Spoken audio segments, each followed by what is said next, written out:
अस्सलामुअलैकुम फ्रेंड्स, मेरा नाम है अब्दुल्ला और आप देख रहे हैं सिक्योर फ्यूचर एकेडमी। और आज की इस वीडियो में हम लोग करेंगे 6 क्लास की एक्सरसाइज 1.1 मैथ की। और इसमें आज हम लोगों से पूछा गया है, सबसे पहला क्वेश्चन है सेट। उन्होंने जो स्टेटमेंट्स दी हुई हैं उन्होंने पूछा है ये सेट हैं या नहीं, सेट और नॉट। तो पहला जो सा पार्ट है क्वेश्चन नंबर 1, एक्सरसाइज है 1.1। पहला जो सा पार्ट है इसका, उसमें लिखा है द 5 प्रोविंसेस ऑफ पाकिस्तान। तो अब यहाँ पे हम लोग देख सकते हैं कि 5 प्रोविंसेस ऑफ पाकिस्तान उन्होंने हम लोग को क्लियरली वेल डिफाइंड उन्होंने एक चीज़ हम लोगों को बताई है कि ये 5 प्रोविंसेस हैं पाकिस्तान के। उन्होंने उन्होंने सीधी सीधी एक बात किया कि प्रोविंसेस हैं कौन से, कितने, 5, और किस मुल्क के, पाकिस्तान के। उन्होंने वेल डिफाइंड एक चीज़ बताई है, तो ये फुली वेल डिफाइंड है, तो हम लोगों की ये कंडीशन सेटिस्फाई होगी। तो ये क्या हुआ, ये इसको हम लोग क्या कहेंगे, सेट। क्वेश्चन नंबर 1 का पार्ट 2। क्वेश्चन नंबर 1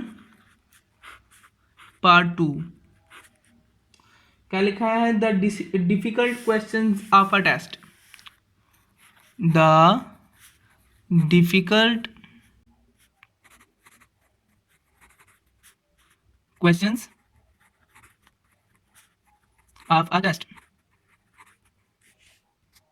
अभी आप लोग ये देख सकते हैं कि the difficult question of a test, ये आप लोगों को पता है कि हर एक बच्चे के लिए जो क्वेश्चन आप लोगों को पेपर आया है वो मुश्किल नहीं होता।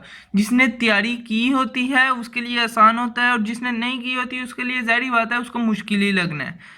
तो उसी तरीके से यहाँ पे the difficult question of a test, ये ऐसा हो ही नहीं सकता कि हर एक बच्चे के लिए डिफ़िकल्ट हो। आप लोगों को जो सिलेबस दिया जाता है, जो बच्चा उसको प्रिपेयर करके आता है, तो उसके लिए तो डिफ़िकल्ट है ही नहीं।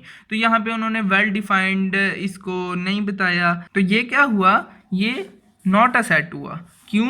क्योंकि ये डिफ़िकल्ट हर एक के लिए नहीं होता। तो यहाँ पे हम लोग क्या लिखेंगे, नॉट अ सेट। अब क्वेश्चन नंबर 1 पार्ट 3। अब इसमें हम लोगों को उन्होंने क्या दिया है, the geometrical instruments. The geometrical, तो इसके अंदर हम लोग ये देख सकते हैं कि ये बिल्कुल वेल डिफाइंड है। क्यों वेल डिफाइंड है? क्योंकि उन्होंने हम लोगों को क्लियरली ये बात बता दी है कि ये ज्योमेट्रिकल इंस्ट्रूमेंट्स हैं। अगर यहाँ पे बस द इंस्ट्रूमेंट्स की बात होती तो फिर ये वेल डिफाइंड ना होता। क्यों? क्योंकि तब हम लोगों के जहन में ये शक पैदा हो जाना था कि ये इंस्ट्रूमेंट्स कौन से इंस्ट्रूमेंट्स हैं, ज्योमेट्रिकल इंस्ट्रूमेंट्स हैं या कोई और। तो इस चीज़ का ख्याल रखना है कि जो आपको चीज़ स्टेटमेंट दी जाए वो वेल डिफाइंड हो, तब भी वो सेट कहलाने के लायक होगी। तो ये ज्योमेट्रिकल इंस्ट्रूमेंट उन्होंने क्लियरली हम लोगों को बता दिया है कि ये ज्योमेट्रिकल इंस्ट्रूमेंट्स हैं, तो हम लोग इसको क्या कहेंगे, हम लोग इसको सेट कहेंगे। नेक्स्ट है part 4, the naughty boys of the street.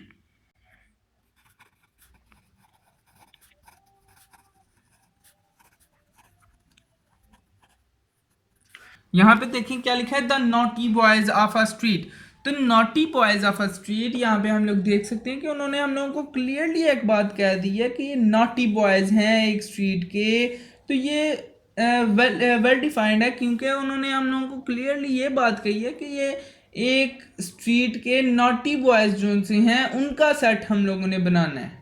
इस लिहाज से ये क्या हुआ, ये वेल डिफाइंड हुआ, और अगर ये वेल डिफाइंड है तो इसको हम लोग सेट की कैटेगरी में फॉल करेंगे। सेट। नेक्स्ट क्वेश्चन है the capital letters of the English alphabet.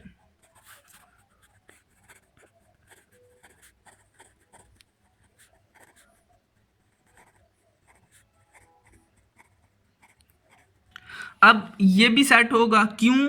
ये भी उन्होंने वेल डिफाइंड है, ये भी उन्होंने क्लियरली हम लोगों को बताया इंग्लिश अल्फ़ाबेट के कैपिटल लेटर्स को ही लिखना है। इसमें कोई शक की चीज़ नहीं है, उन्होंने क्लियरली हम लोगों को बताया कैपिटल लेटर्स को लिखना है, वो भी इंग्लिश अल्फ़ाबेट के। उन्होंने अगर यहाँ पे लिखा होता लेटर्स ऑफ इंग्लिश अल्फ़ाबेट, तो फिर हम लोगों के पास ये होती बात कि कौन से लेटर्स, कैपिटल लेटर्स या फिर स्मॉल केस।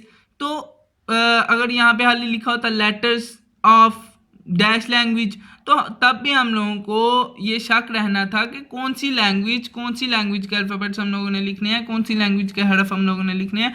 तो उसी तरह से यहाँ पे वेल डिफाइंड उन्होंने क्लियरली एक चीज़ बताई है, तो इस लिहाज से जो स्टेटमेंट वेल डिफाइंड होगी हम लोग उसको क्या कहेंगे, set. 6 the players of Pakistan cricket team.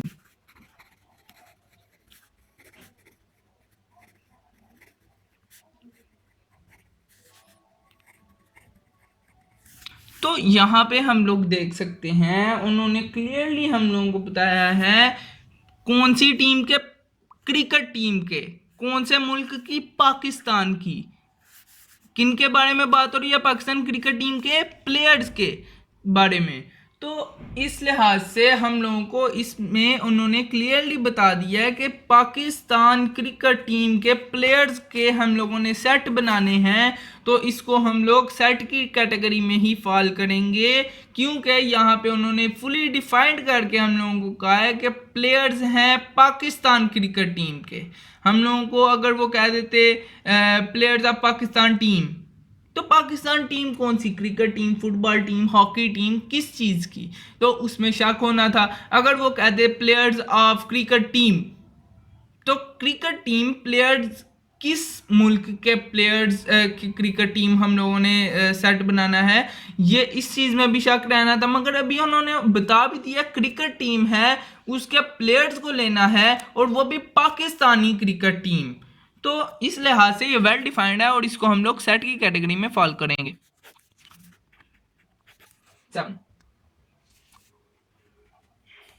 The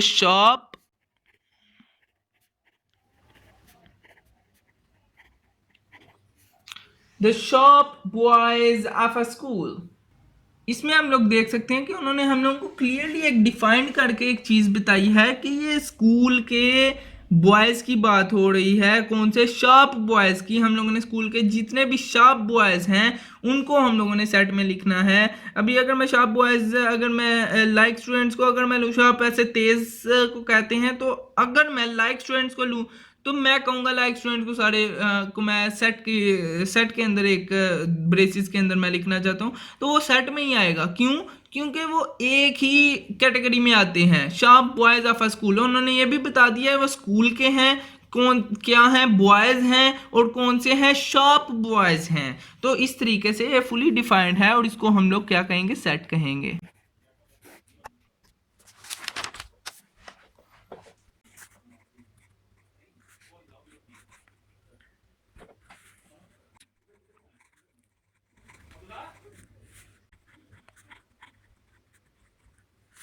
तो इसके अंदर हम लोग देख सकते हैं उन्होंने हम लोगों को क्लियरली डिफाइंड करके ये चीज़ बता दी है कि हम लोग किसके बारे में, कौन से नंबर्स के बारे में बात कर रहे हैं, नेचुरल नंबर्स के बारे में हम लोग बात कर रहे हैं। कौन से नेचुरल नंबर्स, जो उनसे 50 से लेस हों। उन्होंने हम लोगों को क्लियरली बता दिया कि नंबरों की बात हो रही है, और नंबर्स कौन से, जो नेचुरल नंबर्स हैं, और नेचुरल नंबर्स कौन से, 50 से लेस।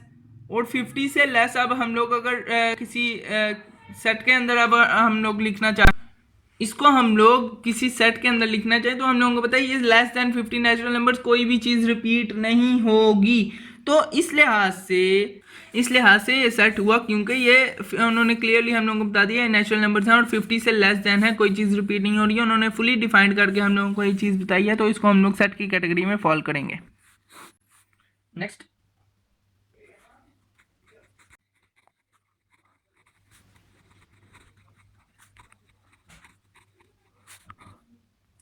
तो इसके अंदर हम लोग देख सकते हैं कि इसके अंदर भी उन्होंने फुली डिफाइंड करके हम लोगों को ये चीज़ बता दी है कि ये हम लोग बात कर रहे हैं होल नंबर्स की, जो कि 9 से लेस हैं।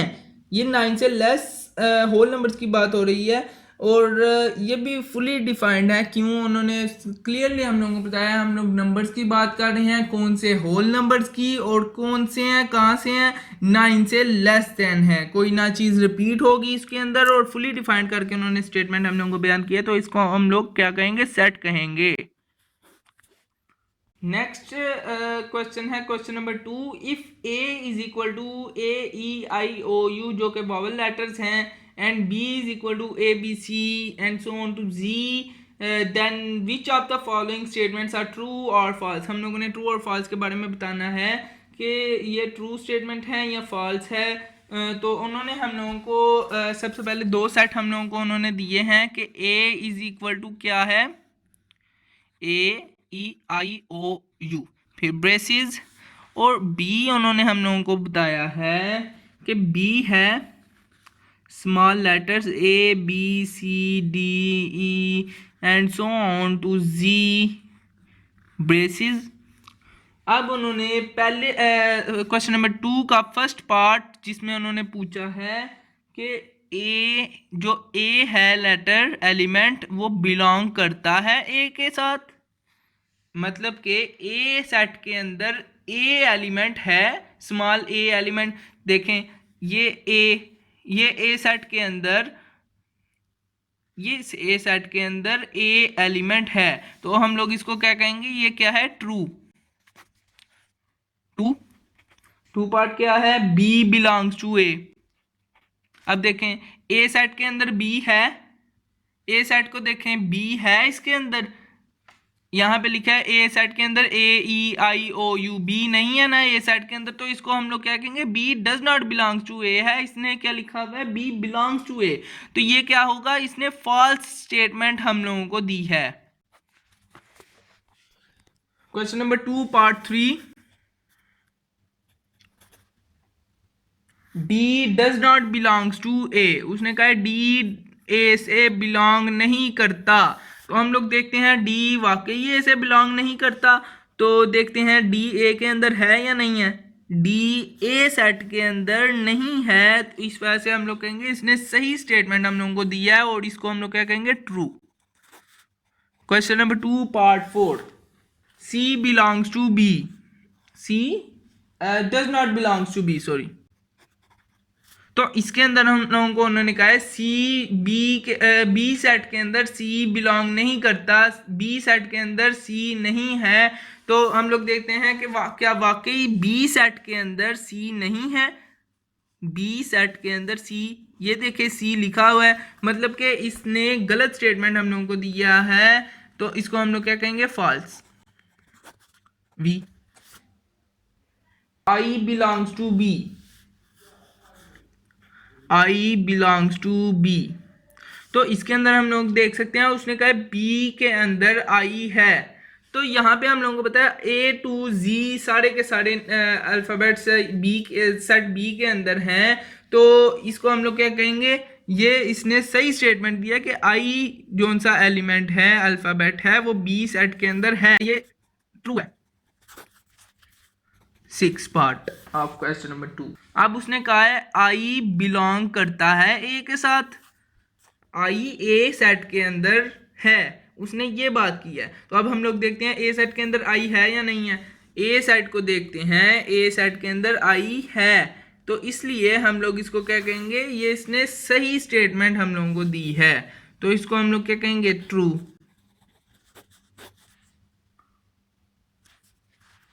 आगे V2, F belongs to A, तो इसने कहा है ए के अंदर F मौजूद है, F बिलोंग करता है ए सेट के अंदर, तो ए सेट के अंदर देखते हैं F लिखा हुआ है, F नहीं लिखा हुआ है ए सेट के अंदर, तो इसको हम लोग क्या कहेंगे, इसने फॉल्स स्टेटमेंट हम लोगों को दी है।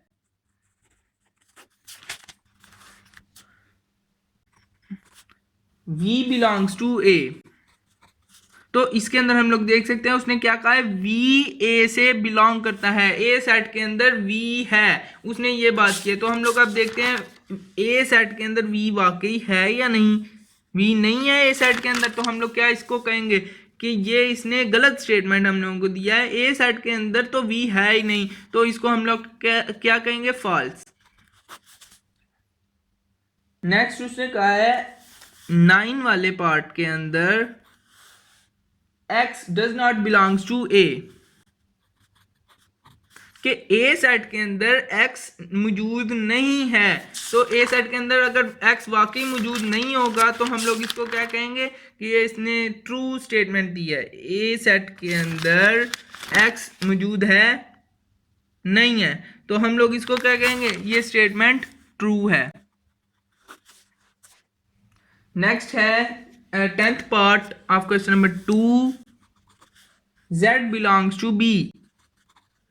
तो इसके अंदर हम लोग देख लें, इसने कहा है बी सेट के अंदर z बिलोंग करता है, बी सेट के अंदर z है। तो बी सेट के अंदर देखते हैं क्या वाकई z है, तो बी सेट के अंदर z है तो इसको हम लोग क्या कहेंगे, इसने ट्रू स्टेटमेंट हम लोगों को दी है। Next 11th part of question number 2, m does not belongs to b। तो इसको हम लोग देख लें कि B के अंदर उसने कहा है M नहीं है। B के अंदर तो मैंने पहले भी कहा था A to Z सारे के सारे अल्फाबेट्स हैं, तो यहाँ पे उसने कहा है B के अंदर M नहीं है तो इसने ये फॉल्स स्टेटमेंट दी है। उसने लिखा है 12th पार्ट के अंदर A बिलोंग्स टू B। तो इसके अंदर हम लोग देख सकते हैं कि उसने कहा है B सेट के अंदर A बिलोंग करता है। तो B सेट के अंदर A है, ये देखें बी सेट के अंदर ए लिखा हुआ है तो हम लोग इसको क्या कहेंगे, इसने ट्रू स्टेटमेंट हम लोगों को दी है। होप सो कि फ्रेंड्स आप लोगों को ये वीडियो पसंद आई हो और चैनल को सब्सक्राइब कीजिए और वीडियोस को लाइक कीजिए और अगर कोई सवाल हो तो कमेंट सेक्शन में मेरे से पूछ सकते हैं आप लोग, और इसको अपने क्लास फेलोज के अंदर लाजमन शेयर कीजिए। शुक्रिया।